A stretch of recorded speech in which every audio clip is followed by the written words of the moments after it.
Welcome to today's Facebook Live with special guest, Shant Banosian. He has over a decade of experience in the mortgage world. He is Guaranteed Rate's #1 loan officer nationwide for 6 years. In 2020 alone, he funded $1.7 billion. Yes, that's with a B. He's also the #1 loan originator in Massachusetts since 2013. He's been featured on Mortgage Professional of America Young's Gun list of mortgage professionals under 35 for the last 3 years. And as of recently, he is licensed in all 50 states. His goal is to simplify the mortgage process for his customers and make the home process easy to navigate. And today we will be covering how to stay relevant, how to provide value, and how to become a top producer in 2021. So join me in welcoming Shant Banosian and Barry Habib. Hey, Shant, I want to just say, I want to take my hat off to you, first of all, because now back when I was originating, it was kind of a big deal. I did like 2.1 billion in my career of a little over 20 years. You basically did that in 12 months. So I want to just tell you, man, God bless you. That is incredible. I've been a fan of yours for a long time. You and I have run into each other. You stopped by when we were playing at the Super Bowl where our band was there. You and I ran into, but we've run into each other at conferences. And it's always been such a pleasure because regardless of this massive success, you've remained so humble and such an incredibly kind gentleman. So this is a privilege for us to spend some time with you. Welcome. Yeah, I couldn't be more humbled and honored to be here. Honestly, I just wanted to say thank you to you, not just for having me, but more importantly, like, you're always there for us in the loan officer community. Like, I was just thinking about getting on here, and like last year, remember this time last year, things were kind of getting rocky in the markets, and like you just stepped up. You were all over the place. Like you're on at night, you're on in the mornings, you're on multiple updates, and like that stuff's huge for me. I haven't really personally thanked you and said, hey man, you've been there for me more without even knowing it, just by your content, by your tools. And we use the MBS highway stuff. I mean, I'm on morning updates, I'm on the social studio, I'm on, I was harassing your team. I was like, hey, where's the 2021 update? Let's go. Like I rely on all that stuff. So my success, is attributed to a lot of people, but like without you knowing it, you guys and your company have been a massive help for me since I got started, way back in the day when we met in Vegas at the conferences over the years. So thank you for everything you do for us. Thank you. Thank you so much. So Shant, listen, this is obviously a journey that you've been on. So to get to these types of astronomical numbers, and by the way, you've stood the test of time. This isn't just a flash in the pan. You had a good year. You have had success that nobody in our industry has ever seen before. Everybody's going to want to know, how do I get there? And of course, people that are listening might look at those numbers and say, my goodness, how could I ever approach that? You didn't turn a switch on and do 1.7 billion in a year. Could you speak to perhaps that? Fortunately, there's been a lot of originators that have kind of entered our industry in the past 2 or 3 years that are seeing a lot of people make a lot of money. Maybe they're starting to do good or they're achieving some success. Can we start off with maybe just talk to them? What are the things that they should be doing right now that can give them that acceleration and seeing some really good levels of growth and success, but also to position it for the future? This might take up the whole call. This might be it. All right. So there's a lot of things, right? And, so I would say first and foremost, I think like, one of the things that I've done from the very beginning is investing in myself and my team, right? Just like I treat myself like I'm a business owner, not just a salesperson, right? And so that's honestly been super, super important to me from day one. I didn't want to just be, I didn't want to be a one-man show. I wanted to build a business, right? And so from day one, I've always invested in myself. I've been a sponge for knowledge, a thirst for knowledge, looking even outside of the business, like what other companies are doing to grow. You said being humble. I know that I don't know what I don't know, right? And like, so I'm always just looking to just try to figure out how certain companies are having success, delivering the great client experience, execution, all that kind of stuff. So whether it's reading, attending conferences, surrounding myself with really successful, smart people, having mentors, I think all those things are really important. I think probably the best thing I've ever done is I've just hired some really amazing people. There's only so much that I can do by myself. It's impossible. Like, there's only, every single loan officer can only do so much, and any business person.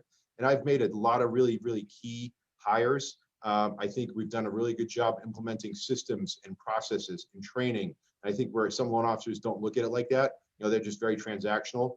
Whereas, like, I view myself as a CEO. So what that means is I'm looking at sales, I'm looking at operations, I'm looking at marketing, I'm looking at branding, I'm looking at client retention, I'm looking at customer service, and I'm constantly working on the business. Now, certainly, I'm trying to spend, I probably have, and I was thinking about on like getting ready for this call. I used to think I have like, 2 meetings a week where I solely work on the business, but that's turned into like 7 or 8 meetings a week, and not like, sitting in a boardroom, but just really impactful conversations as to not talking about loans, talking about a facet of the business that's moving forward. So that's one piece, is the CEO mindset, is one big, huge part of it. My team is certainly the reason for my success by far and away. And when I say my team, I don't mean just the amazing people that I work with, but I also mean like my team here at Guaranteed Rate. Like I've surrounded myself with the right platform. That's really important. And my team at home, my family, right? Like, you got to be good in all facets of life. Like, if you're good personally, you're going to be good professionally. If you're good professionally, hopefully that helps personally as well. But that being kind of, rock solid in terms of like in your personal life is also super important. There's no shortcut, right? There's no hack. Like, I'm not going to give you some sort of secret. I came, I think very similar to you. We've talked about this once, but like, my parents are immigrants to this country. So I've got that, like, that immigrant mentality, in the sense that, like, one, I appreciate the opportunity in this country that's like so amazing and available. But two, there's nothing that replaces like hard work, discipline, consistency, commitment. Like, it just, and just like this, you just got to work unbelievably hard. I mean, I work hard. Like, if, my volume number is, the tops in the country, right? Which I take great pride in. But if you see me work, like, if you're here between the hours of 8 to 6:30, like, it's pure on go time. Like, and it's very structured and it's organized, but it's massively just like impactful because I appreciate the opportunity. And then, I've embraced technology, and that doesn't mean social media. That's a part of it, but like, I've embraced, all the technological enhancements that the industry has now that it didn't have even 5 or 10 years ago, and certainly didn't have, when you were doing business, right? Like, we can work so much faster and have such more of an impact immediately than you could before. And so I don't think technology is going to replace loan officers, but I do think that loan officers that utilize technology and like get it and get their clients to buy into it are going to replace the loan officers that don't, so. Shant, if somebody just listened to what you just said and they got it, that would be more than enough value for anybody based upon what you said. So, yeah, we did talk about that. So, Shant, your parents, I'm sure, heard that in America, there was money in the streets, right? Yeah, so 100%. Right. So yeah. So finding that opportunity, doing it, and Megan can attest to this, Shant. If you listen to for many years, any of the things that I've kind of stressed out there, you are proof positive that you're the CEO of your own business, which you and I are completely in alignment philosophically there. I love that what you said was making the investment in your own mental development. You're investing in the most important asset you have, and that's your mind. I say that, Megan, how many times you always hear me talk about that? And then, of course, the big one is you're building out a team. You're the CEO building out a team, because somebody's going to hear you do $1.7 billion, and they might be doing $10 million or $20 million and say, how do you do it? I'm so busy. Because what you said was magical. And it's the thing that I use this example of working on your business, and I've said this so many times that, in 1955 in San Bernardino, McDonald's was a great banging burger shop. And if the owners would have had the mentality, I'm too busy to work on it and grow, they probably still have this great burger shop there that would be existence, but they would not have built an empire. By focusing on working on your business, which you said like 8 times, that you're on my business was what you constantly focused on.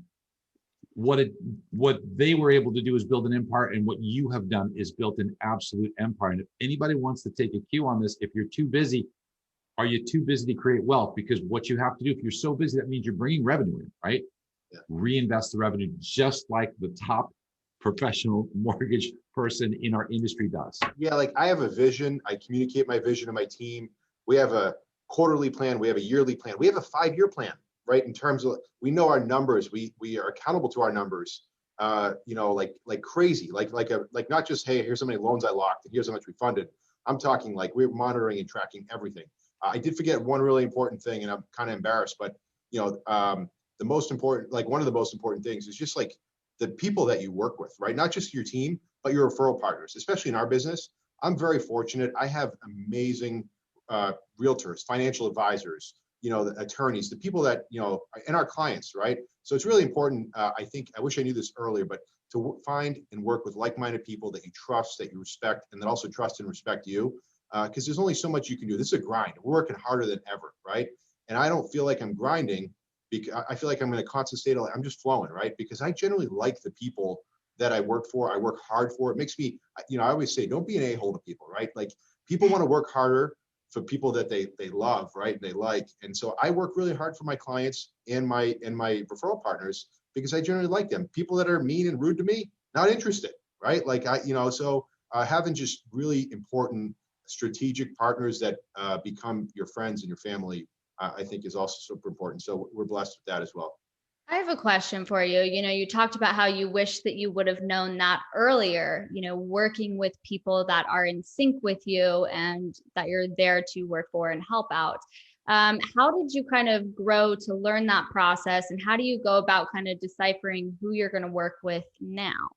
Yeah, so I think part of it was like just getting more mature, right? As a professional, as a person, when you're young and hungry and ready to kind of take over the world, you want to say yes to everybody. You think yes is the magic power to like just doing more business. And what it actually is like, it turns into like valuing your time and realizing how important that is. And also learning how to say no, because the things that like suck the life out of you and wear you down are all generally like not the hard deals, because I'm not afraid of a hard deal, but it's like the hard deals that don't lead to anything else. And there's no appreciation there and whatnot. Like, so, I've read a lot of really good books, and some of the most successful people, some of the things they talk about in terms of something they wish they knew earlier in life was learning when to say no and to not take an opportunity. And I think when you're young in the business, you just want to take on everything.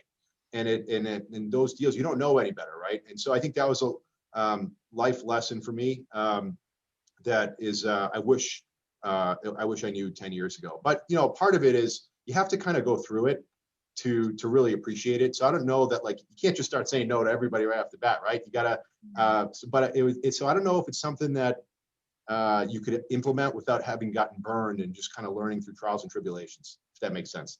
So, sorry, Megan, go ahead. Well, I just wanted to say, speaking of that getting burned, and you talk about your younger career, we've also talked about the fact that in 2020 you funded 1.7 billion.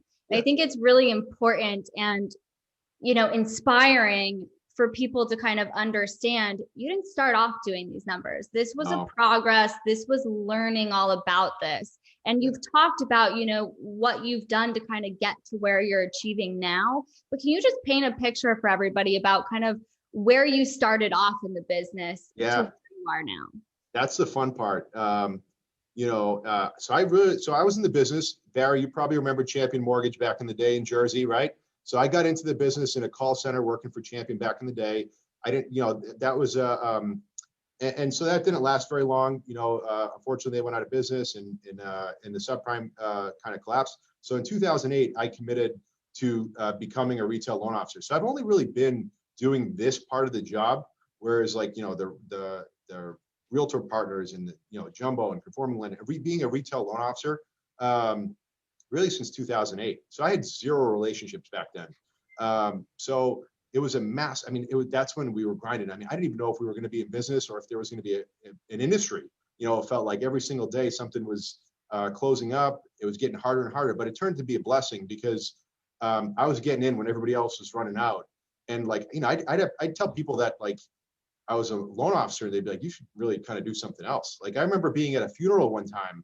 Seriously, this is a true story. I was at a funeral and I told somebody I was in the mortgage business, and they were like, they felt bad for me and they were like concerned. I was like, don't be concerned for me, be concerned for like the dead guy and his family. Like, I'm good. And, so that was a huge opportunity for me getting in and just not being afraid and just like doing all the things that other people weren't willing to do, working really hard, being on the offensive was massive. I mean, that's what I love about the company I'm at too. Like we're always just on the offensive. I'm a big believer in just taking action and then just learning like after, so that was a mass, so I could talk about my story, but like 2000, when I got going. Well, first of all, you do have a great company that you're with, great people, great company that you're with, and there's so many great companies out there. So it's important to be with a really good company, right? Obviously, that's a key. You went from, champion, which maybe not so great, to a great company, right? So that has a lot to do with it. But what I want to just give everybody who's listening some perspective here. 13 years ago, Shant's production was 0, right? So if you were to do the same things that Shant did, that means 13 years from now, your production could be 1.7 billion. Just think about that, okay? Shant, the question I have for you is, as you started to grow, did you reach a point where you kind of plateaued and you had to like pivot or do something or make an investment or think about things differently for you to actually break that ceiling? Because a lot of people listening, yes, they've had a great year in 2020. Yes, the market's good, but they're getting more volume, but their business really hasn't changed materially. Or before this rush, they were kind of doing good, moving along. But what was it that kind of, you hit the ceiling, because we all do, and then you pivoted or changed or invested or did something that allowed you to now make that next breakthrough? Yeah, 100%. I think always, there's been multiple points. We're actually going through one of those points right now, having gone from 900 million to 1.7 billion. Like we weren't set up to do 1.7 billion going into the year, right? So the reality is that when I think I got to 50 million just based on like hard work and just kind of like just grinding, right? Like just like doing whatever I could. At around 50 million, I decided that I was going to invest in myself and my company and just start hiring assistants and juniors. And that was really, really important. When I went from 50 million to, and I remember being at 50 million thinking that it's impossible for anybody to do more than $50 million. Like I was like, I'm leaving it all on the table. It's impossible. So Shant, I just listen, you've got so much gold here, okay? So if you're listening there, many people, the vast majority of people in our industry are at that $50 million ceiling. And I hear from so many people, I'm so busy. But you said two things there. You invested in yourself and you invested in people. So the nice thing about 50 million is you're making some money so that you now have the ability to. A lot of people just don't like to spend money at that, even at that level, they're making good money, but you plowed it back in for future growth. So could you just, before we go to the next phase, because it's so fascinating to, to be chatting with you like this, what was it that you invested in to help you, the tools that you had used and in your mind, and then what did you do to build out your team? There's two different things that you talked about. Absolutely. So first things first is, investing in yourself is the most important. There's not a return on investment that you can get a bigger return on than just that stuff. So I think hiring my first key assistants to remove like all the administrative work off my plate, right? That was massively important. I think when you bring people on, I think the mistake that a lot of people make is they don't train them ever, right? They just expect them to know how to do the job as good as you do, and you get frustrated when they can't. So I think having clear training and having a system of processes and just being committed to it as a culture is really, really important. Every time I hired somebody, I'd always think of two things. One, I'm either going to keep working just as hard and I'm going to make way more money because it's the right hire, or I'm going to make the same amount of money and I'm going to work less. And I'm good with either of those two outcomes, like every single time, right? And so what I mean by that is it's just, you can't lose. And ultimately, if you hire the wrong person, this is the big boy world, right? Like, they don't work for you anymore if they can't do the job. So I think people are afraid to spend money, but like, it doesn't take very much in terms of increased production and increased service, and it gives you more time to either work on your business or to do more and work in other parts of the business just by having somebody take. So I think the first 1 or 2 hires is removing all of the administrative work and operational work off your plate so you can go out there and be a rainmaker and do two things: either talk to clients or generate business development activities, right? And that's what those first couple hires did for me, is it allowed me to go out and get more business and convert business at a higher level because I wasn't spending any time doing anything operationally. loan officers make the biggest thing that drives me insane, and I did the same thing too, is that when they say, I'm a control freak, I need to do every part of it, the clients want me. That's not true. The clients just want a great experience. They want somebody that can answer their questions and solve their problems and give them guidance. They don't care if it's you, as long as that person's associated with you. And in fact, if you hire people that do what, if you hire the right people, they can actually do what you do better. Like we always talk about elevate and delegate in our office. Like I want to only work on things that I'm great at and I have fun with.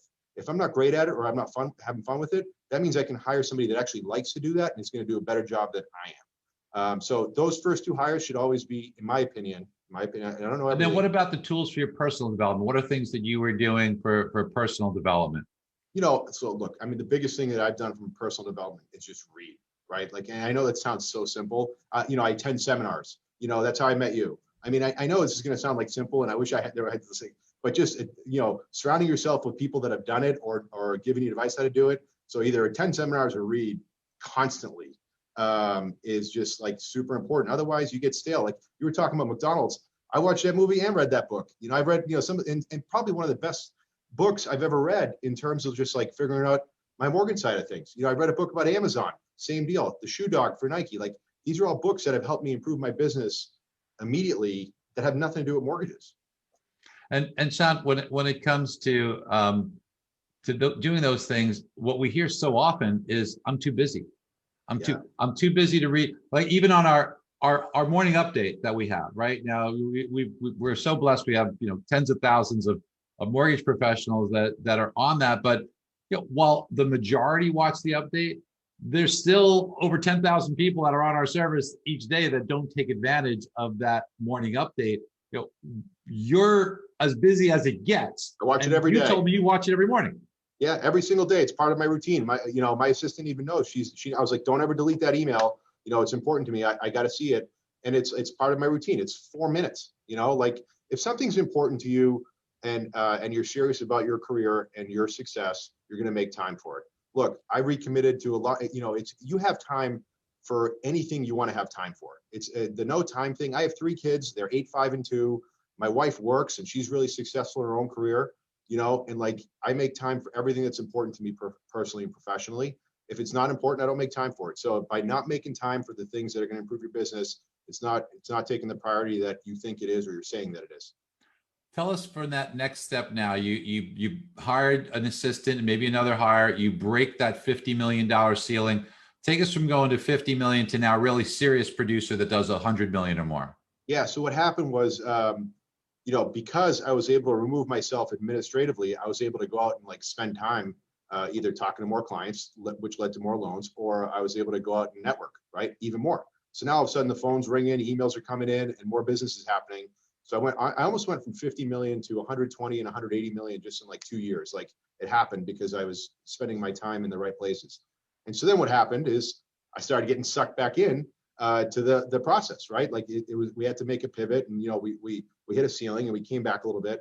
And so I had to hire somebody that was massively impactful in terms of just really permanently removing me from the loan process and just hiring that like key operations person that was going to help just the fulfillment piece. Like every single client coming in, having just a 5-star experience, and those people now becoming my sales force for me. Because when you can do 100 million, 150 million, now not only are you bringing in business from your network of people, but now your clients, if you're doing a great job, will be the most powerful sales force that you have. And so I just, I didn't want to just kind of get rid of administrative stuff. I want to remove myself completely operationally, unless it's like a massive 911, like huge issue. And I hired a key employee there. And once I hired that person, I went from 180 million to almost like 330 million just that year, because I was out and I could even do more bringing business in. And then then when we got to 400 million and 500 million, 400 million consistently, where I knew I was like, all right, we're humming. Then I brought in a business development and marketing team, whereas like I didn't not have to. I just wanted to bring in somebody that could do all that stuff better than me full time and give full resources. And that's when we blew up from 500 to 900 to $1.7 billion. So let's talk about that first move where you started to take yourself out of the obligatory stuff that has to get done on a transaction, but that takes you away from the ability to be a rainmaker. Now that you have that time, what did you do to make the rain now that you had the time? Well, so one is, ultimately I was everywhere, right? Like one, I was working on the business. I could hire more to, to help, actually fulfill all the deals. Like, when you have that kind of business and you need to have people, I was developing processes, we were training, right? And then I was literally networking. Like, I mean, my goal was to be everywhere anything real estate related in Massachusetts was happening, or be on the phone with somebody, or be working on my business nonstop, not talking about conditions, not talking about appraisals, not talking about title. However, I wanted somebody talking about that stuff and doing a better job than I would have done anyways. And that's when I found somebody that was doing that stuff. I didn't want to have a lack of confidence that we weren't delivering 5-star service there. So I had to hire and make a big investment at that point, where I was scared, right? Like, I was like, man, can I afford this? Like, is this a good move? But it ended up like, my gut knew that I was already missing out on business. I was like, because I couldn't get to it all, because I was pulled back in. So it literally flipped the switch overnight. I mean, our business literally doubled that year. Wow. Yeah. Wow. And then what happened is, so that person then starts building out their own team underneath, like they start building the business. So now I'm not training everybody. I'm not doing everything. I'm surrounding myself with really smart people that are coming up with better ideas than I would have anyways, because they're solely focused on a certain part of my business. So it's like, that's what happens. There's only so much one person can do and so many ideas you can come up with and fine tune. Well, a lot to take in there. We do have some questions from the audience that I would like to ask now. Kara says, love hearing from you. What are your top money-making activities? Kind of some of the things, one is, the number one thing is just working on my business. And as crazy as that sounds, like actually spending time to review what's going right, what we need to be working on, what we need to be investing in, and where we need to be. Like, so like literally just like, everybody always says they don't have time. Like Barry was saying, you have time to work on your business. You have to. Any successful business doesn't just do transactions and never focus on what's going right and what's going wrong and where they need to work on.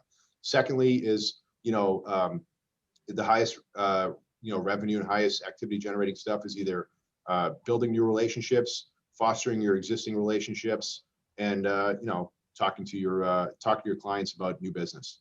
So to me, those are the things that somebody who's having a lot of success is. So you got to have the deals coming in, you got to service them, and then you got to just constantly fix your business and improve your business. And I know you're big on social media, and you also talked about once you hit a certain point, you hired, more of a marketing team to kind of handle that department. Talk to us a little bit about how you use social media to grow your business. Yeah, I mean, it's massively impactful. I mean, that's kind of like the next phase of what like really, I think, got our business to stand out and be consistently in front. I mean, you guys do an amazing job at MBS Highway using social media as well. I think it's absolutely imperative to be on social media now. I mean, it's one, like we said earlier, we're licensed in all 50 states, right? So I can do loans for anybody that's thinking about a refinance or a purchase anywhere in the country. It's actually really, really cheap and easy to get in front of these people and stay top of mind.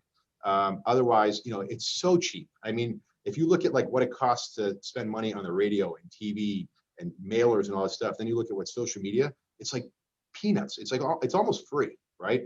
In terms of the revenue that it can generate. So it's just, you have to be there. You have to communicate with your clients the way they want to be communicated with. So like, obviously Facebook, super important, Instagram, LinkedIn, the places that people are, and then all the advertising and SEO stuff that can go with it, right? There's this Clubhouse thing that we're trying to figure out that's new that we're trying to get on now, right? Yeah, Megan got me on that one. Yeah, you're on there though. I saw you. I am on. So it's an easy way to brand yourself, right? And it's not easy. Nothing's easy, right? It's a way to humanize yourself.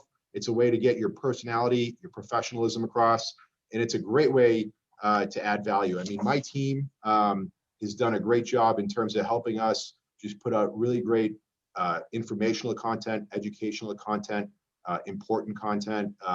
So Shant, let me ask you about that, because you're going exactly where I wanted you to go, which is, okay, so it's important to be on social media. We know that it's cost effective, clearly. What is the messaging that you're putting out there? Is the messaging more advertising themed, or is it more what you were just saying, educational, informational? And if so, what are the things that you're focusing on that's going to give you return so people listening can get that same bang for the buck And the nice thing about it too is that, I always say you can't give what you don't have. You have positioned yourself to be someone who just consumes knowledge, but you don't just consume it. I get that you're consuming it in a way that you're going to either implement in your own business or you're going to utilize it to teach and help others. And therefore that message probably gives you return. Was that a fair statement? Yeah, 100%. So so social media is great in the sense that you can accomplish so many things, right? So yes, the educational piece, and you are immediately able to make yourself a subject matter expert, right? But you can humanize yourself. I think it's really, really important to people that they want to work with people they like and trust. And it's an easy way to get people to like you and trust you. If you're just kind of being open and honest and just true and authentic. I think being authentic is a massive important thing. You guys do cool little things on your site. I love how the music starts up at the beginning, and you got, little things like that. You don't need to do that, right? But it adds just a little bit of flair. It's fun. It's who you are, right? You got to mix in all that stuff. So I think it's important to engage with your clients. I think to let them know that you're actually there. I mean, we've got the personal group now, where which you guys do too, is where I think we're live right now on, is just being able to have that community where you're talking to people. So I think it's not just, it's educational, it's informative. I think it's engaging. And I think it's also important to have that personal connection, which you can get on social media. I'm wishing people happy birthday that I haven't seen in 20 years. And it's not like a fake happy birthday. It's I'm generally able to keep up with them and see their pictures, and they can see mine. So it's just a really great way to engage. I think you have to be really well balanced, because you don't want to be boring, and you don't want to all of a sudden just become almost invisible, because you just want to keep everybody on their toes. What are they going to see next? But it's also a really great way to add value. I know I gave you a lot of credit, because I really do believe you guys really stepped up you step up every day, right? But it's really important to step up when things are hard and crazy, and when people are really dying for information, right? And I think this year was one of those years where it's separated everybody. And we stopped, I used to see all my clients every single day. We were always in their offices and giving them information. While social media was an easy transformation into hey, how can I still be there for them? But you had to do it in a different way, but they were dying for information. We were putting out content every single 2 weeks in terms of a market update, which we were using a lot of your information on almost every single time. We were scouring the sites and the amount of people that were logging in for our information was unbelievable. And then the communication I get back from people that they actually appreciated and use it, and how helpful it was, and then they're sharing it, I was blown away. So it was a great way for us to put valuable content for them to use professionally, and in a lot of cases personally, and then keep things fun and light. We did a lot of fun events. You don't want to be too serious on there. It's a really important thing to be balanced. But consistency is also massively important, and you can't be boring, and you have to put good content, and putting good content's tough, right? I don't know how you do it every day. I really have no idea. I have no idea how you do that thing every single day. You make it sound new and fresh. And I mean, I don't know how you do it. Well, thank you. Forever learners. Well, we do have a question though that I want to do. 1 second, Megan. I just want to say a couple of things for that. So first, I want to give Megan credit. Megan picked the song today. She picked the top. She was very excited, by the way, when we picked her song.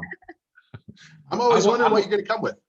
I wanted to put Body on today. We couldn't figure a way to figure that in with the lyrics, but Megan picked today's song, so it's a lot of fun.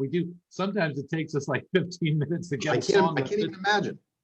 So, but and you guys were very kind to me. In fact, the head of your capital markets, he put out a memo after we had gotten the Fed to stop that crazy buying, which was causing all the margin calls. He wrote a note. Your head of your capital markets said, we were in deep trouble in the industry until a superhero named Barry Habib. So that was I talk to him about you all the time. Yeah. You got to tell him I love that. I appreciate that more than he knows. It was just amazing. And Megan, I apologize. I wanted to give you credit for the song choice. And she picks quite a few of them. I do. I try to mix it up. My question was, we've been talking about social media, and you've been talking a lot about it, staying top of mind with clients, and how this whole COVID world has switched things. But a question did get brought in from Bob, how are you using social media, and just in general, how are you communicating with your referral partners and potential referral partners right now? So our big thing is one, it's consistency in terms of, just being available on Facebook, on Instagram, and all those things, like on a regular basis, not just disappearing for months at a time. Like they know that we're going to be there and they know to come find us and how to find us. We want to, in terms of what we're really, I think, do a good job of is like just sharing what works for us with our partners. So we're doing things like webinars that they can go online and we're posting them, and we're doing live sessions and whatnot. We're doing social. We're actually training our realtor partners and our vendors in terms of like social media content calendars, what we use, and creating content that they can use. We're sharing how we're doing client events. We're talking about the new technologies that we're using that they can be using. We're helping them grow, right? We're just providing content. I don't lead ever with here's my rates, here's my programs, I'm available 24/7. I think I do a really good job with all that stuff, but it's like, how can I add value to you in terms of helping you get information that, I'll give you an example. Like, I wrote down some of the, the topics that we've done. We did a whole class on automating your business through technology. We did another one about client engagement through community giving, using Instagram stories to build your brand, prospecting your sphere. We did a class on, atomic habits, right? Like just stuff, and people are into it. Now we do a lot of mortgage related stuff too, but these type of things get way more engagement from our partners, and they're constantly asking for that stuff. So, it takes time. It's not easy. It's a massive investment, but there's a massive return in terms of the trust that it creates and the relationship that you get from your partners. It's totally different, and it's and I can't do this stuff. Like I'm not, my team is amazing, right? They're coming up with this stuff. They're executing it. They're, improving upon it, and it's massively impactful. We're sharing, we use your, the social, post stuff all the time. I mean, I'm all over the web all the time trying to like find relevant stuff that I think we can post out there, because people are dying for information. They crave it. There are a lot of questions. People are asking if these classes are available. So for the people that are asking that, how can they reach out to you? Yeah, so if you send me a deal, I will give you the class. No, I'm just kidding. Yeah, you know what? We share everything. That's why we're here, right? It's like, I'm a big believer in sharing, communicating. So we have them on our, you just got to go on our social sites, right? Facebook, LinkedIn, Instagram. You'll see we post a lot of this stuff, and then we have our private Facebook group we're happy to share it. You guys can reach out to us, but direct message us through our social media sites. By the way, I'm the only Shant Banosian in the mortgage business that I know of, so I'm pretty easy. By the way, every time that I've met with you, Shant, I've always felt it, just what a great guy, right? I mean, that's the way I've always felt, and I'm sure everybody watching this is just seeing that, just the giant heart you have. So many people they become successful, and they're like, okay, I'm in this protective mode. You're like, oh, we share everything. We want to help you, and I think it's just so wonderful, and it's just I think that you're just such a great example of how to really handle success the right way, Shant. So I just want to congratulate you. I appreciate that. Thank you. It's important to me. I think I've learned from a lot of people. Like seriously, like you try to make it your own and be authentic, but like, I mean, seriously, we're just learning from each other. Mm-hmm. We've walked away with so much today. I mean, I've been sitting here taking notes. So I want to thank you for your time. And I want to wrap it up with one question. And it's really for all the originators here that are sitting here wanting to reach these volume levels that you have successfully achieved. What are the top 3 things, activities, mindset, whatever it be, that you want to leave them with to ultimately help them break through and reach those levels of volume and become a top producer in 2021? So I'm going to answer your question, but I can't promise I'm going to say only 3 things. I'm a talker, right? It's that, so I think, this is all about, I think freedom, fulfillment, and massive results are on the other side of things like boundaries, consistency, discipline, commitment. You just got to work really, really hard, right? And you got to take care of yourself mentally, physically. Your health is more important than ever. And, the more you take care of yourself, the more you can take care of those around you. So there's not one thing. I mean, it's like I said at the beginning of this thing, there's not like a hack. There's not like a shortcut. It's just being well-rounded in a lot of things. And like as Barry pointed out, you have to know what's important to you, and you have to make the time for it. And you have to work on yourself, your business, and invest in yourself and the people on your team, because that will just, you can leverage that talent and those people and lead them in ways that you could never do by yourself. How's that for 3? But you're amazing. Listen, in my book, and what I've always tried to say is that one of the things you want to try and be is magnetic. And I said the secret to being magnetic is that every time you come into contact with someone, leave them feeling better and leave them feeling smarter. And I have to just say that you have embodied that during this call today. Thank you. I appreciate because that. Personally, I feel I've learned. I feel better. I think Megan feels the same way, and hopefully the many, many people that are watching this all feel the same way. And I think that's magical. It's clear to see why you're such a magnetic person, brother. I really appreciate it. Thank you very much. This is awesome. I had a lot of fun. Yes, thank you. And thank you everyone for tuning in. We'll see you again next time. We love our family at MBS Highway. Thank you, everyone.